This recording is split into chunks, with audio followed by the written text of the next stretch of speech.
रामकृष्ण हरी. तुकाराम महाराज म्हणतात, एकदाचा या प्रपंचाचा हिशोब संपला आणि जन्ममरणाची जी पीडा होती तीही संपली आहे. तर हे कसं सांगतात बघा, आता बरे झाले माझे माथाचे निघाले. तर तुकाराम महाराज म्हणतात, देवा आता फार बरे झाले, तर माझ्या माथ्यावरील किंवा माझ्या डोक्यावरील सर्व भार कमी झाला आहे. चुकली हे मर मर भार माथ्याचे डोंगर. म्हणजे देवा, आता या प्रपंचाविषयी माझी जी सगळी मरमर होती ती मरमर चुकली आहे, कारण माझ्या डोक्यावर पर्वताएवढे ओझे होते ते पण सर्व चुकले आहे. नसता काही जोडी केली बहुत तडजोडी. तर या प्रपंचामध्ये मला फायदा तर काही झालाच नाही, परंतु त्यामुळे मला फार तडजोड करावी लागली आहे.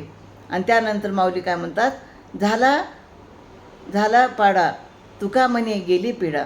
तर तुकाराम महाराज म्हणतात, या प्रपंचामध्ये मला फायदा तर काही झालाच नाही, परंतु त्यामुळे मला फार तडजोड करावी लागली आहे.